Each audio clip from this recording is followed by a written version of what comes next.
Welcome to Making Sense of the Madness. I am Jason Bermas, and you're not going to want to miss today's show. We've got Ken McCarthy, internet and independent media pioneer, on to talk about his new book, What the Nurses Saw. And then we've got Chris Paul to talk Trump and beyond. It is Making Sense of the Madness. Buckle up and get ready.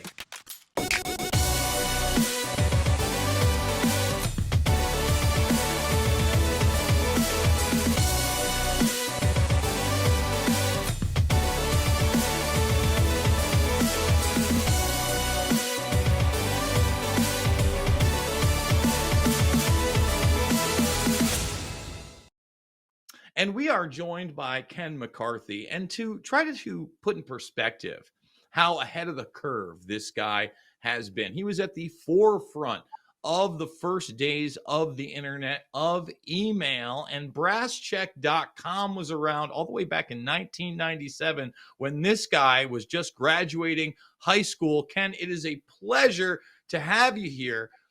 Why don't you, for my audience that is not familiar with your work, just kind of go over how you got into the independent internet sphere? Okay, so I was in San Francisco in the early 90s, and there was a big question as to how were we going to commercialize the internet? And the internet was made legal for commercial activity in 1989, but then nothing happened. And nothing happened in 1990, 91, 92, 93, 94. In 94, I brought together people from the ad agency industry, from tech, from publishing, and so CD-ROM producers into a big conference. And I said, guys, let's figure this out, for God's sake. You know, this is like the greatest possible tool for all of us. And I taught a guy who went out and became the first person to sell banner ads in significant quantities. And banner ads are still the financial underpinning of the internet. So, you know, I had a pretty big role in making the commercial side of the internet happen. And then I got interested in, okay, we've got that figured out. Now let's use the internet for local publishing, because we're all local. We all live in a community. And I think, community news is really important. So in 95, the next year, I did the first conference ever on using the internet for local publishing. And nothing happened. Nobody did anything in 95 and 96. And in 97, I thought, okay, I'm going to do it. I better do a demo project. So there was a big election fraud in San Francisco. Willie Brown and friends, if people in California know who I'm talking about, but if you don't know who I'm talking about, he's the political mentor of Kamala Harris, and Gavin Newsom and Dianne Feinstein. Wait. We got to stop. He's more than a political mentor. She had an affair with the guy while he was married. Willie Brown is an establishment as it gets in San Francisco. He's a Bohemian Grove guy. And he happened to get a little call on 9/11 not to get on a plane that day. Oh, yeah. Confirmed it in the media and then denied it on camera later. Please continue. Had to interrupt on that one. No, that's a really good one. He's such a braggart that he couldn't resist telling people, "Oh, I got warned about that 9/11 thing by my friend Rice, whatever her name is." And it's a shame because he's an idiot, but unfortunately, he's like the world's greatest criminal. He's never been caught. He's never been even indicted or charged with anything, and he put all these miscreants into the national sphere, like Kamala. And Gavin Newsom came straight out of the Willie Brown shop, right? And even Dianne Feinstein, and who's the other one? I can never remember her name. The one that was head of Congress for a long time, that horrific woman. Pelosi? Whose husband, Pelosi. He brought, without Willie Brown, none of those people would have ever gotten into politics. And nobody even talks about this dude. He's still alive. He's still hanging out. He's not doing much anymore, but anyway, so I was in San Francisco and I did this big multi-100-page website on election fraud and its reality in 1997. And that was my personal introduction to independent journalism. I wasn't trying to be an independent journalist. I was trying to do a demo of how you could use the internet for independent journalism. And next thing I know, I became one.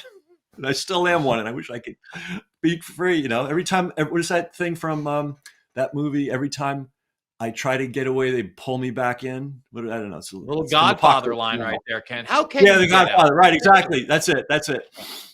I mean, how can you get out when the world is that crazy? But to have that foresight in 1997, really when cable channels were just hitting about 100, and DVR was popular, and now there were some competitors out there to CNN, Fox News, MSNBC on the scene. Really, the Clinton scandal kind of launched them, and then the 2000 election Yeah. even further into the sphere. You were ahead of all that. I mean, you were ahead of even internet blogging before blogging was a term. I mean, That Ken, that you're at the forefront. the that website that I did was really the first blog, the first news blog, excuse me, the first news blog. Absolutely. Well, So I'm an old guy. I've been around. I should have done something by now.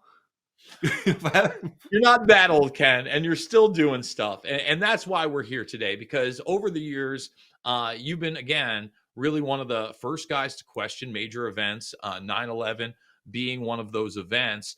But with the COVID 19 '84 nightmare, you became suspicious almost immediately in February, before the lockdowns were being announced. And really, before the hysteria had hit, even being in New York myself, so many people didn't see what was coming or that things were going to be shut down. You had some foresight. Well, I didn't realize how far they'd take it. But yeah, on February 1st, I basically tweeted this whole story's nonsense. I mean, number one, it's coming out of China. And with all due respect to the Chinese people, the Chinese government lies like it breathes. So if it's coming out of China, it's suspect. It appeared in the mainstream US news media. Now it's bullshit. Can I use the word bullshit? Now it's bullshit cubed or squared or whatever the mathematical formula is. So I didn't believe it. And then I do have a little science training. I didn't get my degree ultimately in neuroscience, but that's where I started. So I'm not intimidated by anything related to biology and biological science. So I'm looking at the story. They have people supposedly with respiratory diseases flailing around on gurneys. Well, that doesn't make sense. They have people falling over on closed circuit TV. Well, there's 11 million people in Wuhan. Someone's going to fall over every day. And they have cameras everywhere, so of course that was the whole evidence they showed us initially. People on gurneys flipping out and people falling over in the street. And then, of course, if you knew Wuhan, 11 million people, the most polluted city and the most polluted province and the most polluted country in the world, yeah, they're going to have bad winters every winter with respiratory. So I couldn't understand it. And I foresaw that it was this I did, and I also wrote this that day, February 1st. This is a vaccine marketing exercise. But I thought they were just going to use it to push the flu shot. I had no idea how far they were going to take it, but I knew it was BS from day one. So then let's start focusing on the nurses. So before I got back into independent media, I was actually running a bar in a college town in New York that had a large nursing program. So a lot of my bartender girls were in that nursing program, and a couple of them ended up in Elmhurst. And they were there at the forefront in the beginning of March when the first patients were coming in, when they were acknowledging this thing. And I was one of the first people to tell people, look, if you got on an event, 80 to 90% death rate. I mean, these girls were telling me if you got off the vent, it was like winning the lottery at that point. And True. right there, I knew we were in a lot of trouble, because I also knew that the media was telling people that they couldn't treat this the way they had treated normal medicine. And when I was talking to them, I was like, well, why aren't they trying nitric oxide? Because that had been in the public arena as a possibility for the respiratory illness. Well, they don't want it to breathe out, and it's too much, and it's aerosolized, and it get other people sick. None of it made sense to me. But basically, they were telling me it was, you're going to get on a ventilator and that's it. And most people aren't coming off them. And then the treatments like remdesivir were this, failed treatment that basically hurt you, had no real benefit. Dextromethasone was the only time they were talking about any type of steroids. And other people had said things like budesonide. Obviously, the president had talked about hydroxychloroquine. And shortly thereafter, ivermectin came onto the scene, all of which were demonized, none of which were used. The media is telling us again not to go outside and not to eat healthy. Go get McDonald's. McDonald's is open. Everything else might be closed. Burger King, McDonald's, you can go get those. No vitamin D, no vitamin C. In fact, they went after medical institutions that were giving intravenous vitamins to people to try to boost their immune system. What am I missing from those first days and months in the United States when this protocol took hold? Wow. Okay. Well, you captured a whole lot of it. Weird little details. So let me give you one. if you were diagnosed with COVID, you were not allowed to have ibuprofen in the hospital, right? So for the first time since the invention of that anti-inflammatory, people with an inflammatory disease were not allowed to use it. That would have helped a lot of people and saved a lot of lives. You referred to steroids earlier. There are certain steroids that are always used with inflammatory problems in the lungs. Just it's normal. It's what's done. It's the norm. It's the standard. Those were also banned. So a lot of energy went into talking about ivermectin, which was right to talk about that. But we missed the big thing, which is they were banning the normal substances that you would normally use with inflammation and lung problems. I mean, just mind-boggling. And about ivermectin, this is a sidebar, not directly related to the book, but the Bill and Melinda Gates Foundation have sent hundreds of millions, if not billions of doses to ivermectin to Africa over the last decade plus. So they certainly knew it was meant for humans and that it was safe. Right? It is used as a dewormer in humans as well, but it's a human drug. But in any event, they did a really good misdirection on us. They had us focusing on ivermectin, which was important, but I didn't even know until I started interviewing the nurses that ibuprofen was banned from people that had inflammation. So that's one thing. The second thing I want to make very clear to everybody: these murders, and they are murders, and if you dispute that, fine, but read the book before you do. Talk to the victims' families. Talk to the few people that survived. These were murders. These murders are going on right now. They have not stopped. Now, maybe the volume is down because the number of diagnosed COVID cases, and I use the word diagnosed very pointedly, but the number of diagnosed cases is down.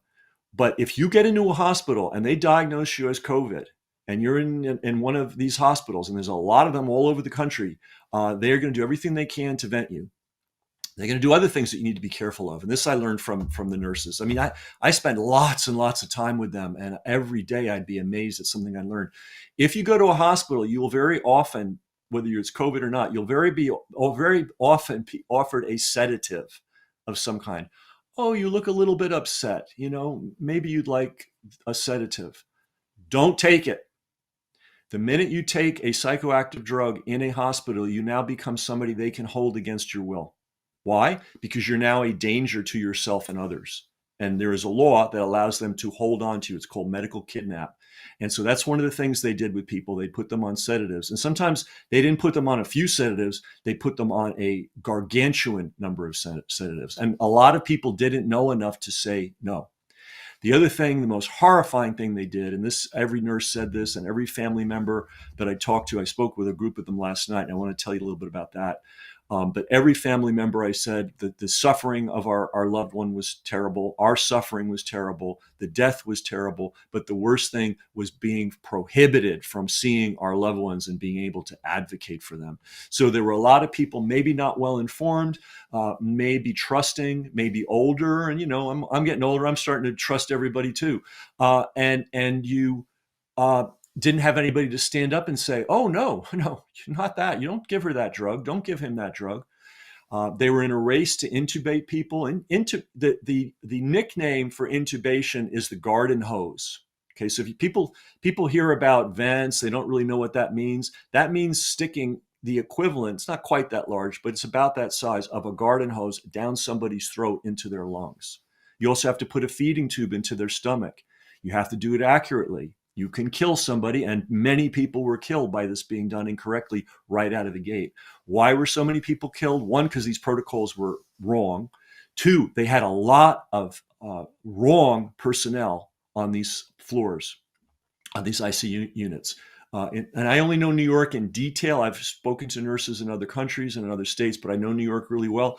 Our governor said, hey, new law, anybody can work in a New York City hospital. You can be a physician from another country who can speak English, who is a gynecologist, and we will put them on the ICU. This is so crazy, it defies belief, but that's what they did. And let me speak to that for a second, Ken, because I think it's important for people to know this. My friend who is a dentist in Syracuse got that call early on. That's the kind of thing they were trying to get anybody and everybody into this system. And meanwhile, while this is going on, you talked about the isolation from family members, and this went on for a very long time. They would also take people who had been diagnosed and then put them back into nursing homes where there was isolation from family members, and then infect those in the nursing homes, then put them in that same protocol, and basically, in my eyes, be responsible for mass murder.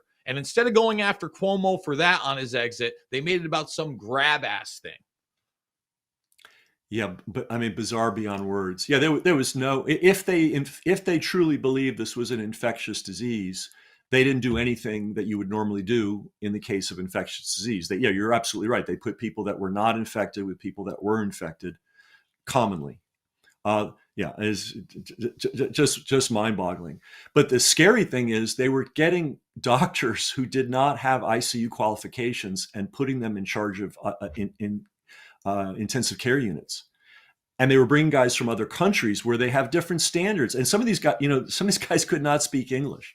And this went on. Apparently, I just was on the call last night with a bunch of families from Minnesota. They said the same thing. We couldn't even understand what the doctors were saying. The other thing that I learned from this book, which is mind-boggling, is some of these on the nursing side, some contract nurses were paid as much as $10,000 a week. And that money came from Homeland Security, by the way. And then it was given to these agencies, and the agencies would pay the money out. These agencies weren't making any effort to get qualified people. They could have got at $10,000 a week just for nurses alone. You could get some qualified people. But like I said, they were, thanks to the changing of the laws by Cuomo in New York, they were bringing in, they literally brought in nursing students who hadn't even completed their degrees. Now, in healthcare, you get your degree and then you go and you do practical work, supervised, and then maybe specialized work like ICU work. Then you get to work with patients. The idea of taking a nurse that hasn't even gotten her degree, has done no practical work, has had no specialization, no supervision, and putting her in charge in an ICU is literally a recipe for murdering people. It's also a recipe for putting in practitioners that didn't know enough to say no. The subject of my book are the nurses who were experienced, who said no. The great hero, Nicole Sorotek, who I dedicated this book to. Many of you might remember very, very early on, there was a nurse with the hat on and all the gown, just kind of eyes puffy, weeping on video about they're killing our patients. They're killing our patients. Well, Nicole is a 10-year plus veteran of nursing. She's certified in flight medicine, which means she gets on a helicopter or a plane and goes, out in the middle of nowhere with two other guys and saves people who are, been in a car accident or something where there's no hospital around. She is a serious Rolls-Royce gold-plated nurse. She also worked in field hospitals in Syria, working with refugees, under the most incredible conditions. So she was very knowledgeable. She knew what was going on was wrong. And here's the other piece of this. If you did know what was going on was wrong and you said something, you were shut down. You were told to shut up. You were moved. She was moved out of the ICU to another wing of the hospital where nothing was going on. Here you had this super experienced nurse who could actually intubate people, because that's one of the trainings you get when you're a flight nurse. You've got to be able to do everything. She knew how to manage a ventilator. And they took her out of the ICU while they had all these people running around that never seen a ventilator in their life, right? And then they fired her, and they didn't stop there. They went after her license. And this is another thing in this book which blew my mind. And I've seen it in other instances, but I didn't realize it was going on with the nurses. Organizations were organizing armies of attack trolls to go after these nurses personally. And one of the funders, believe it or not, the UN, and I know that sounds like a wacky conspiracy theory. We have the actual video of the Undersecretary of Communications of the UN bragging about this group called Team Halo. And what Team Halo would do is anytime a nurse said anything about either the bad treatment of people in the hospitals or the vaxes, they would set up a hit list, and all these unhinged people would go after them, targeting their Twitter, targeting their Instagram. But way worse than that, they were doxxed. Their home address were given out. In the case of Nicole, they would take photographs of the internet of abused children and paste Nicole's children's faces on them, and then print them and mail them to Nicole's house, not email, not Twitter, mail. She had got weird guys showing up at her door in the middle of the night when her husband was off at work. I mean, so they not only put these protocols in place, which clearly were not going to work, which injured and killed. We don't know how many people. I'll give you some numbers. Over 1 million people died of COVID in the United States, supposedly died of COVID. 900,000 plus died in a hospital. So we don't know how many. Was it 10,000 that they killed? Was it 100,000? Was it hundreds of thousands? We don't know because nobody's doing the study. But a lot of people were killed. And so they set up these protocols. They knew they wouldn't work. And then any nurse or doctor, but it was mainly nurses, doctors were unfortunately happy to go along. Any nurse that stood up was not just fired, not just delicensed, but personally attacked. So And Ken, this not only that, yeah. we have to talk about the United Nations and that narrative management because it is retained today through leviathans like YouTube, which are the largest video platform in the world, the second largest search engine in the world. The UN, the World Health Organization, still with their lies based in COVID 1984, are still the authoritative sources, and right now are trying to get this pandemic treaty through that was largely written here in the United States. And you talk about off numbers and these diagnoses. I would like to remind people that we had one of the worst flu seasons ever prior to COVID hitting. And then the following year, the UN, the World Health Organization, said the flu disappeared from the planet ultimately. Literally said that, where you had, and it's hard for people to believe that, but I will have them look it up. At first, they admit to the southern hemisphere and then the northern hemisphere. That's imagination land. That's not real. We've got to take a break. We're going to come back. We're going to talk more about this book and get at whatthenursessaw.com. It is making sense of the madness, and we'll be back after this. And we are back with Ken McCarthy. We are talking about the book, What the Nurses Saw. And you were talking about not only these people losing their jobs, possibly losing their license, but then having literal psychological warfare waged against them in a manner that we've never seen by an authoritative source or entity on this scale. Look, we've had online trolling before, but we all know about the big tech censorship. We all know about these armies, but there have been literally no legal repercussions. Yes, there's been some exposure and lawsuits, but criminally, nobody's paid the price, have they, Ken? Not yet. It's amazing. Nicole's coming out with a book, I hope soon, where she documents everything that happened to her. But just so people understand how extreme it was, Nicole Sirotek had to change her name. So we still call her Nicole Sirotek. She's living somewhere else under a different name. They had to leave their home and change her name so that she could survive because she was getting death threats. This is how bad this thing is. And I want to repeat to everybody, in case anybody didn't catch it, they are still using these protocols. Right? Less people are dying because less people are being diagnosed and ending up in the clutches of these hospitals. But if you go in and they diagnose you with COVID, you're in great risk. I'm just going to tell you that. And the book documents the kind of. And you need to tell people that because, again, even if you're in a state like Florida that they tout as like this freedom place, if you're in the wrong medical establishment, they still have these same protocols. And, I don't think I've shared this with this audience. People that have followed my work for years know about this. But after the COVID vaccine initially came out in New York State, my family in the Hudson Valley, I had a cousin in his early 30s come down with COVID. I would argue it was probably due to the injection, but whatever. Had respiratory issues. They didn't want to take him. He couldn't breathe. My aunt, my uncle, him go to the hospital. He tests positive for COVID. So does my aunt, who did not take the shot. So does my uncle, who took the shot. My uncle gets to leave. They take my aunt in. She walked in there fine. They eventually put both of them on a ventilator. They put them both on remdesivir. And my cousin survived. My aunt did not. They also took her off of all of her medication that she'd been on in the last 20 years in this protocol. That's another thing people don't understand, is that when you get put into this system, that's a wrap. And they wouldn't let my uncle in the hospital after he left. Why? Because He was at risk, and he couldn't be around these people despite the fact of taking the shot and be able to go home. I mean, it's just incredible. And that's what they ran after the shots came out, and they're still running the same playbook. People don't understand that, Ken. Jason, I'm so sorry to hear this story. And I know there are a lot of people listening that have been through something similar.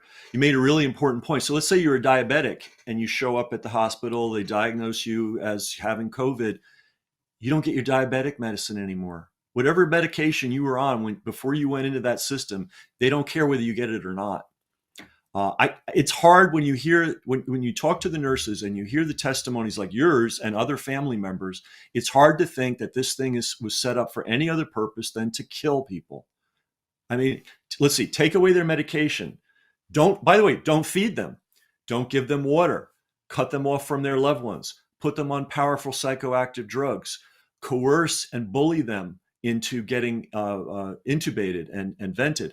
By the way, the BiPAP machines that they put on people, there were a lot of people that did not even need that level of intervention, right? And those BiPAP machines are not comfortable. They are anxiety provoking. It is good to have a loved one by your side, maybe to hold your hand and say, I know it's hard, but it's going to be okay. They didn't do that. Instead, they would amp up the anxiety. And they literally told people, I heard this over and over and over again last night from the family members. They would tell people, well, if you don't like this machine, you need to be intubated.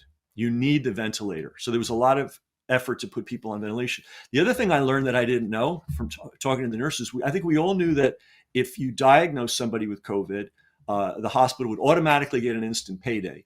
And the nurses were telling me, the tests didn't cost anything because the government paid for them. They would test patients 3, 4, 5, 6, 7, 8, 9 times a day trying to get a COVID diagnosis or reading. And as soon as they got that reading, boom, you're in the meat grinder. Kind of lost my train there, but that was one of the things that they did. And pushing people on the ventilators. Pushing them on those, coercing them, telling them you're not going to make it, you're going to die unless you get on a ventilator. This was the common line to people.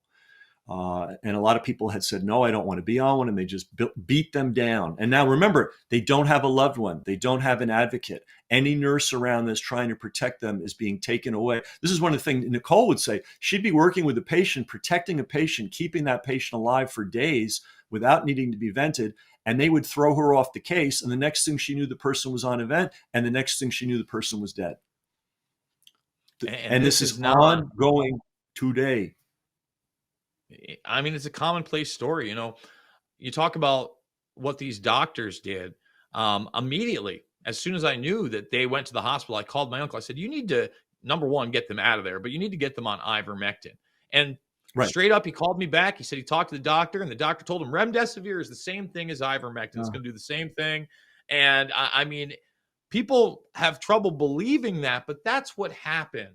And if anybody just opens their eyes and reflects and can have some humility if they bought into this, they would understand not only did it happen, but in New York, I argue that it could be getting worse. Hochul just got that law passed that didn't go through during the COVID 1984 nightmare, that they can basically come and take you away, isolate you for an unspecified illness, quarantine you forever, Canadian style. And these are the things that are happening in this country. Meanwhile, they got rid of another round of good nurses that didn't want to take the hate and lie shot.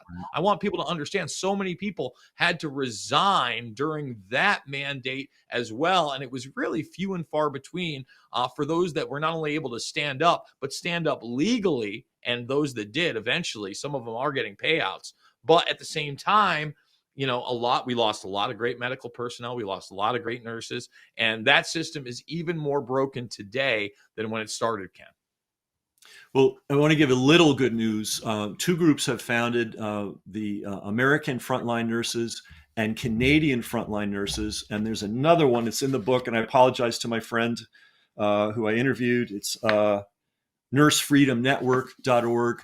So nurses who've been put through this are coming together and forming groups where they are providing nursing services to the public directly, right? And part of that nursing service is protecting people that are in the COVID meat grinder. They actually intervene and help people. They deal with the hospitals, they deal with the hospital administrators, but they also keep you out of the hospital, which it should be your very, very, very last resort.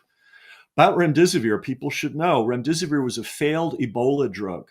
They tried to use remdesivir to treat Ebola patients, and it not only did it not work, it killed people. And very early on in April of 2020, I have the video. I believe, yeah, it's even in my film Fauci's First Fraud. Fauci is sitting there on a couch with Bricks or Bix or Burks, or whatever her name was, and saying, "We're going with remdesivir. The numbers aren't in yet, but we've got an early indication, and the numbers aren't going to change. Our decision's not going to change. We're going with remdesivir." By the way, one thing I learned from the nurses is the hospitals were paid for administering remdesivir, not just the normal payment. They got bonuses, and they got extra bonuses, big bonuses, if they did a course of remdesivir, and that means not a bag of remdesivir, but like 5 different treatments of it. There were patients that were put through not only multiple treatments of remdesivir, but multiple courses of remdesivir. Remdesivir is known to injure, damage, destroy the organs, specifically kidney and liver. And the good nurses who were experienced saw that right away. And nobody can be blamed about the early days because they were being lied to, right? But as soon as the experienced nurses put those bags of remdesivir on and saw people fail instantly, they knew there was a problem. They went right to their the superiors in the hospitals and said, "What's going on? We're not doing this anymore." That's ultimately, I think, how Nicole lost one of her nursing jobs, was she absolutely refused to hang any more remdesivir bags. Well, we needed Um, more Nicoles because, my cousin has permanent kidney damage from that remdesivir.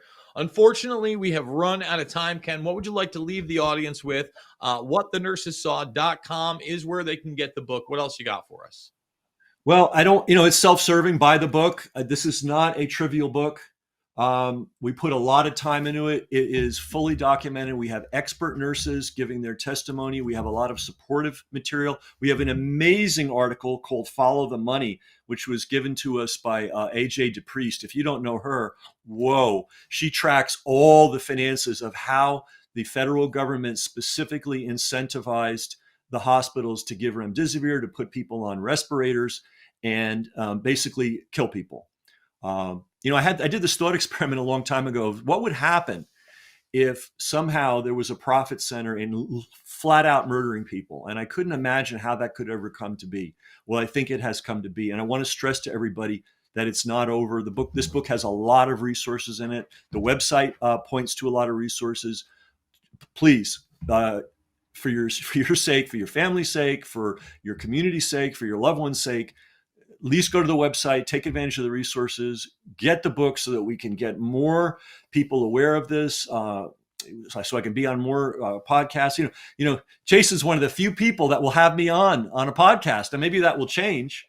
But Ken, we're fact, going to have you back. We're going to have you back for at least an hour because obviously this is not ending. A lot of people think it's over. It's far from over. And if these people get their way, it's going to expand far beyond just COVID and that nightmare. Thank you so much for joining us. We got to take a break. When we come back.